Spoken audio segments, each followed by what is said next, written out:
Would you like to know more about upcycle sewing and Paganunu? Stay tuned for this trunk show and introduction. Hosted by Michelle Paganini, founder, designer, and educator. What does Paganunu offer? We offer instructions and education for how to take old clothing and turn it into new fashions. Some people call this upcycling and some call it refashioning. With the Paganunu method, you start with existing garments instead of flat fold cloth. You end up sewing in 3D. You disassemble garments and then reassemble them into a whole new configuration. Because you're starting with existing garments, there's no need to have a traditional pattern. So if we're not using pattern pieces, what do the instructions look like and how do they work? Let's look at an example. For each deconstruction and reconstruction step, there are written instructions accompanied by illustrations. On average, there are 6 to 8 pages of illustrated instructions.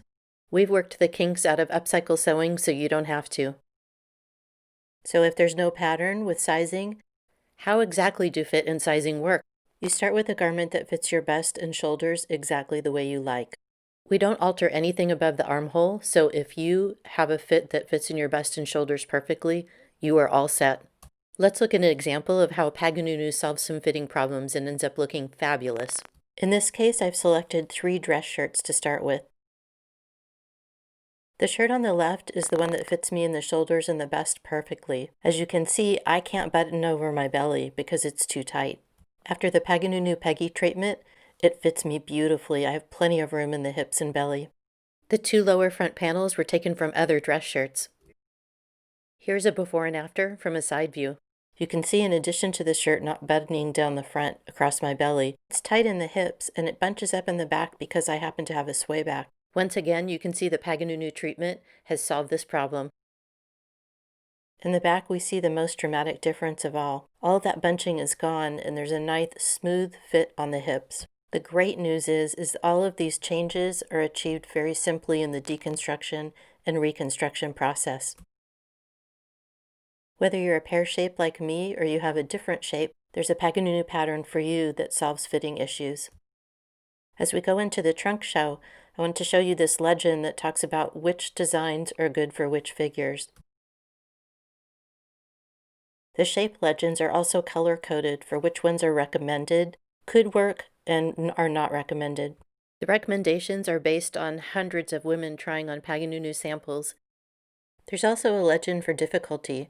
If you have sewn a garment before, then there's a Paganunu for you.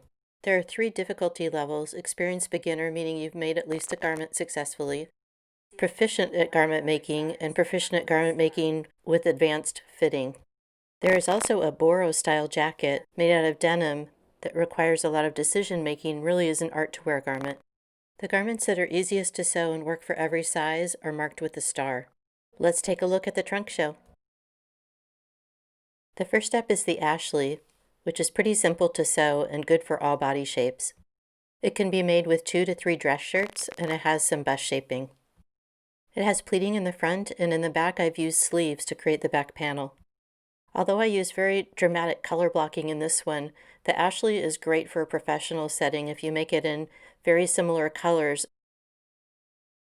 In the second example, my customer and I both have on an Ashley. She's wearing one that she made. The Cindy blouse is also easy to make, and it works really well for inverted triangles and apple-shaped ladies that carry weight on their belly but have slim hips. It can also be made to work for an hourglass or pear-shaped figure. The motif on the front that mimics a bust, waist, and hips is optional. The second version does not have that front motif. Instead, it has a pocket on the lower left and a patch on the upper right. The Cindy is a very quick sew if you don't add the front motif. The Boro-style jacket is an art-to-wear garment, and it's actually constructed on top of a waffle robe, the kind that you would find in a spa or a hotel. The instructions include design principles that might be applied when making this garment. Of course, it also includes construction techniques. In this example, a belt has been used for a closure. This design is unisex. It looks great on everybody. I had a man customer make a version of his own, and it looked terrific on him. Although I don't have sashiko stitching or boro stitching on here, it's easy to add. I had another customer make one with a lot of sashiko stitching, and it was absolutely gorgeous. Another of our unisex designs is the circle scarf. There are two versions included in the instructions. One is patchwork, here shown with flannel shirts, and the other is made out of denim. The example shown here includes slashing, which gives it a chenille-like texture. Those instructions are included. Either one of these would make a terrific gift. Next up is the Ellie, which is our most popular pattern. It takes a t-shirt, and I don't know about you, but they always are too tight on the hips, and it adds a swing back, which gives you more of a fit and flare profile, instead of that boxy fit that a normal unisex t-shirt gives you. Although it's named the Ellie t-shirt, it works for other kind of knit garments. In this case, I've taken a hoodie and added the same swing back to give myself a fit where I could actually zip up my hoodie. What did I use for the back? Part of a cashmere sweater that was pre-shrunk. I've also used this treatment for merino wool sweaters. This design is simple to make and I recommend it for getting started. The double collar is a great way to add flair to a shirt. You harvest a collar off one shirt and add it to the second shirt. It's also a great way to balance the color distribution in your design. You can see what a big difference it makes in these two examples. Once you've made a few upcycled shirts, you're going to have scraps, and the Judy flower is a terrific way to use them up. Sewn almost entirely by machine, there are 3 different centers provided in the instructions. I use mine as brooches on garments. Some of our customers have used them for headbands or for package decorations. They're addictive to make, and I can tell you they're great gifts. The Michelle dress is a favorite of mine. You can't really tell right here, but it has super deep pocket. The pockets are made by turning sleeves inside out on the front of the dress. Some of our customers started making the Michelle dress as a duster, which I've done here. You can see that I added lace to the bottom. It's easy to make this one look boho or romantic. The Noel includes instructions for making a tunic and a dress. In this example, you can see I made a tunic and they come out asymmetric in the front and the back. There's a band on one side which gives the illusion of bust shaping, but there is actually no bust shaping in this design. In this example, the Noel has been made up as a dress by adding a tier onto the bottom, a second tier. I wore this to a Valentine's Day dinner 2 years in a row, and women would get up and stop me and ask me where I got my dress. By the way, if you need a dress just for special occasions but you don't normally wear one, then this is the dress for you. Sew the bottom tier on with a 4.0 stitch, and you can take it off when you don't need a dress anymore and you've got a tunic to wear. Add it back on and you've got a dress again. The patty is a design I always recommend for beginners. I've made more of these for myself than any of the other garments combined. There is no bust shaping, so that part's easy. You can add pockets on the front, no pockets, and it has a high-low hem, but you can choose how high and how low you want it to be. In this example, it's super oversized on me, but I still love it. The white and flowered part on the back is from a skirt, the other part is from a sleeve. The pocket and the band on the back are made from a cutter quilt. In this last version, I added a tier on the bottom, and I'm wearing it as a duster. There are so many different ways to personalize your Paganunu.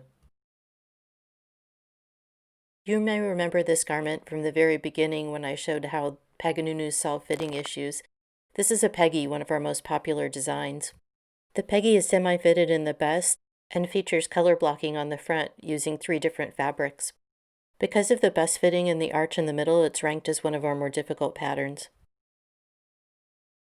One way to make it simpler to sew is to not use an arch and just go almost straight across on the front. In this example, the strawberry fabric is actually a vintage tablecloth.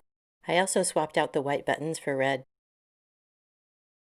The Rebecca dress is a classic shirt dress. You add a tier onto the bottom if you want it to be knee length or below. The skirt section is made entirely from upside down sleeves with the cuffs forming the waistband. I made this example for a contest and I used 3 Ralph Lauren Southwest shirts and 1 pinwheel corduroy for the back panel. The Sandy blouse is one that I highly recommend for inverted triangle and apple-shaped ladies. One of the terrific design features is it's an upside-down sleeve flowing into a circle, which is great for highlighting machine embroidery or some kind of special fabric. And it also creates kind of a cocoon coat effect right around the rear end. You can see on the second example that it features machine embroidery of a parrot on the circle. We have an online class, 45 minutes of video instruction on how to make this unisex denim bag. It can be made as a shoulder bag or a crossbody bag, which is how I make mine. This oversized crossbody version is one of my favorites. I've used it many times for traveling, and I love that it gives me hand-free storage. I made this one out of a pair of cargo shorts, which gave me extra pockets as well. They're also easy to embellish and make personalized. This last version is a more medium-sized crossbody bag.